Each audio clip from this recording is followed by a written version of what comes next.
Oi, pessoal, tudo bem? Então, hoje a gente vai fazer uma resenha sobre o meu escritor preferido de história, historiador preferido, o britânico Anthony Beevor. Uma resenha muito especial, livros que eu gosto muito. E, em primeiro lugar, eu queria ressaltar a importância de se ler história, se estudar a história, né? Porque se você não formar as suas ideias a partir dos fatos, você vai acabar formando as suas ideias a partir das ideias de outras pessoas, né? A partir de pensamentos, a partir de teorias, a partir de ideologias, né?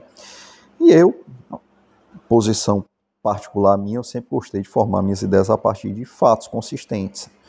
Começar a pensar a partir do que realmente aconteceu. E a fonte mais consistente de fatos é a história técnica, né? Feita por historiadores consagrados, com credibilidade, né? Que tenham credibilidade para escrever, que não puxa nem para um lado nem para o outro. E a única desvantagem de se ler história é que normalmente a história técnica, academicamente falando, ela é um pouco, a leitura exige mais atenção, é uma leitura um pouco mais pesada, né? E por isso que eu gosto tanto do Anthony Beevor, né? Ele escreve de uma forma extremamente fluida, né? Os livros dele são muito agradáveis de se ler, a leitura é muito legal. Não chega a ter a fluidez de um romance, mas é muito mais leve do que os livros de história acadêmicos, né? Os livros de história técnica. Então, adoro os livros dele. Então, esse vídeo aqui é uma apresentação do autor, não vou fazer nenhuma resenha longa de nenhum livro, vou apresentar o autor e algumas das principais obras dele que eu tive acesso e li e adorei, né? O Anthony Beevor é um escritor britânico, ele foi oficial do exército britânico, serviu na Inglaterra, na Alemanha, estudou, foi discípulo do John Keegan, que é considerado o maior historiador britânico de todos os tempos. E a partir do começo dos anos 90, ele começou a escrever história, né? Então eu tenho aqui algumas das suas principais obras, né? E eu vou apresentar aqui para vocês, vou compartilhar com vocês. Deixei empilhadinho aqui. Essa aqui talvez seja a mais famosa e é uma das que eu mais gostei. Berlim, 1945.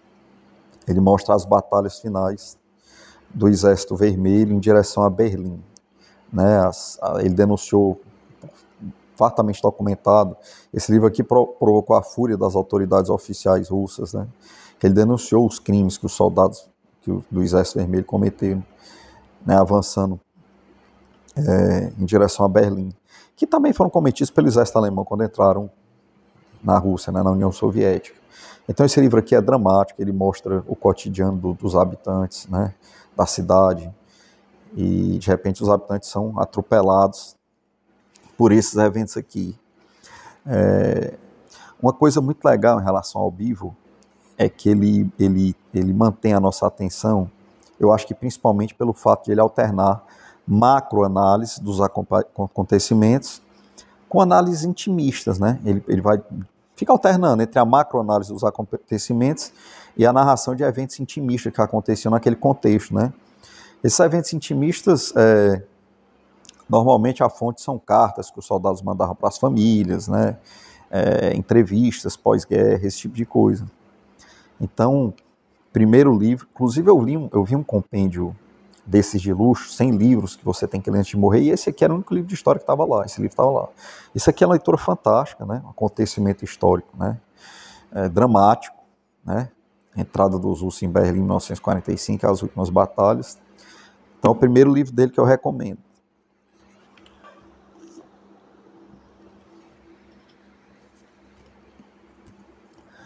Stalingrado. Isso aqui foi a maior batalha, acho que da história humana, que mais morreu gente até hoje. E Stalingrado foi o turning point da Segunda Guerra Mundial, né? O momento a partir do qual os aliados tomaram a dianteira na guerra, né? Então o Hitler tinha obsessão em tomar essa cidade aqui, que tinha o nome do Stalin, do ditador, e os soviéticos, através de uma estratégia brilhante, né, de pinça, conseguiram cercar o Sexto Exército Alemão. E, cara, um dos episódios de história mais dramáticos da história, Stalingrado. Stalingrado aqui, inclusive, foi adaptado várias vezes para o cinema, né? Tem aquele filme Círculo de Fogo americano e vários outros filmes, inclusive soviéticos, russos. nos games também, né? Quem gosta do Call of Duty, né? Tem fases que você é um sniper em Stalingrado, né? Então, Stalingrado já faz parte do imaginário da cultura popular mundial, né? Mas esse livro aqui é um livro fantástico, né? Muito, muito bom mesmo.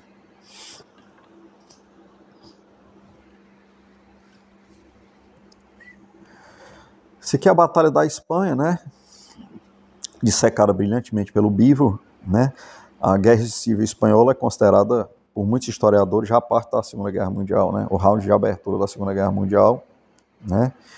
E esse livro aqui é muito legal, muito interessante. Foi uma guerra muito romântica, né? Com muito engajamento de artistas, de celebridades do mundo todo, né? Foi a estreia da Luftwaffe, né? Bombardeio sobre Guernica, né? Imortalizado naquela pintura fantástica do Pablo Picasso, né?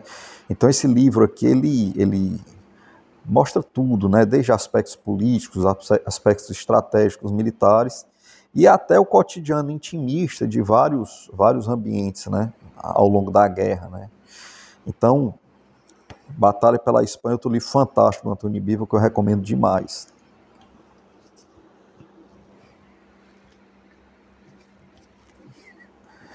Esse livro aqui eu comprei e demorei um pouco para ler, porque eu achava que era uma batalha muito específica, né?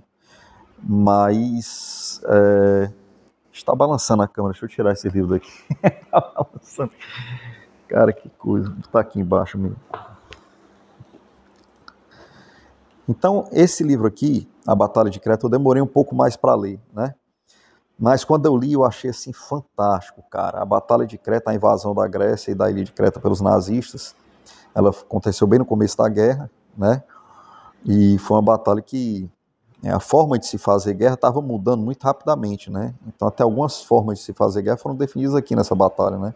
Os alemães foram praticamente os pioneiros no uso de tropas aerotransportadas, os paraquedistas, né? Usaram em larga escala aqui. E depois pararam de usar em larga escala, né? Eles ficaram chocados com as perdas, né?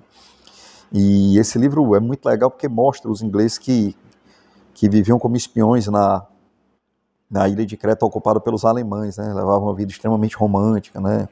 Desenvolveram laços afetivos com os habitantes lá, com os cretenses, né? E a ilha era idílica, né? Assim, paisagens idílicas de oliveiras e mar e tal, pô, aquela paisagem mediterrânea. Então esse livro aqui é fantástico, muito legal também. É mais fino que os outros, né? Recomendo demais também, Creta.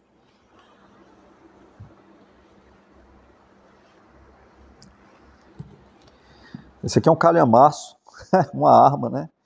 E 900 páginas, um livrão, Segunda Guerra Mundial, né? Eu também, como eu leio história, Segunda Guerra Mundial, a minha vida toda, quando eu vi esse livro, comprei esse livro há poucos anos atrás, eu pensei, cara, deve ser um livro mais generalista, eu já li a maioria dos livros dele mais específicos sobre episódios mais importantes da guerra, então demorei um pouco para ter a iniciativa de ler, talvez intimidado pelas 900 páginas, né? Mas, ledo engano, esse livro é fantástico, cara, esse livro é muito interessante, traz milhares de elementos novos, né? Por exemplo, a Segunda Guerra para ele começa na guerra entre Rússia e Japão, onde o general Zhukov, que saiu da Rússia quase para ser executado nos grandes expurgos do Stalin, voltou para a Rússia como herói, né? Através de uma estratégia brilhante, conseguiu vencer o exército japonês, que era muito poderoso na época. Então, o Beevor considera essa a primeira batalha da Segunda Guerra Mundial, por exemplo, entre os fatos novos que são trazidos aqui. E o diferencial desse livro aqui é que ele fica alternando entre o que acontece no extremo ocidente, no oriente, no extremo oriente, no ocidente, né? A Guerra Civil Chinesa, né? Que, se queira ou não, faz parte da Segunda Guerra Mundial, as forças que emergiram após a Segunda Guerra Mundial. Então, até mesmo a premissa que a Segunda Guerra Mundial terminou bem para os aliados, ela pode ser questionada a médio e longo prazo, a se considerar as forças que emergiram no poder logo depois da Segunda Guerra Mundial, né? Então ele dá uma visão mais ampla, né, da coisa, traz milhares de elementos novos, e esse livro aqui vale muito a pena mesmo, muito a pena.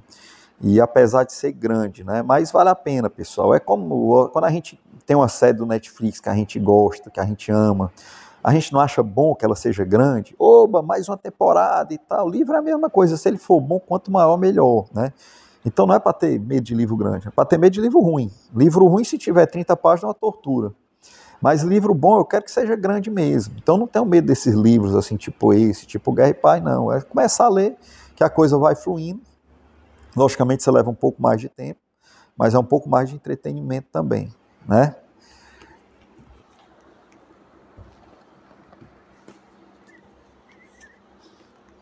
Esse aqui eu ainda não li dele, né?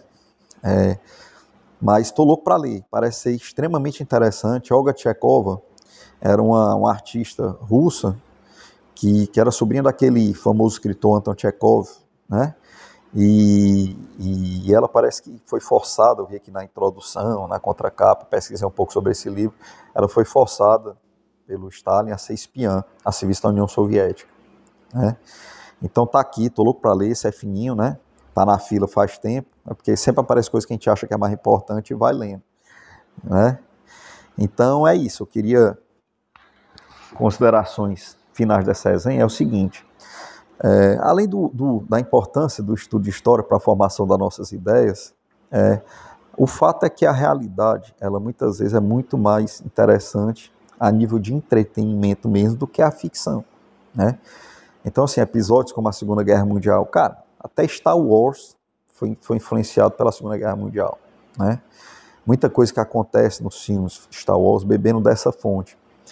Então, assim, é muito, quando você acerta os autores que você gosta, é muito legal estudar a história a nível de entretenimento mesmo, né? E o Antony Beevor é, sem dúvida, o meu autor, meu escritor favorito de história, né? E eu queria deixar aqui recomendado para vocês, procurem qualquer um desses livros. Eu acho que dos principais dele, fora esses aqui, só tem o Dia D, a Batalha das Ardenhas. Eu acho que ele chegou a escrever romance, né? Eu pretendo ler esses dois que faltam para mim. E é fácil de achar, tem todo canto, tem Amazon, né? Então, pessoal, muito obrigado por mais esse encontro. Vou colocando um ponto final nessa nossa resenha. E fique ligado aí no canal que vai sempre ter resenha de livro, de quadrinho. Tem muita coisa aí que eu tenho vontade de conversar que a gente vai estar passando para cá, tá bom? Um abraço, pessoal. Obrigadão.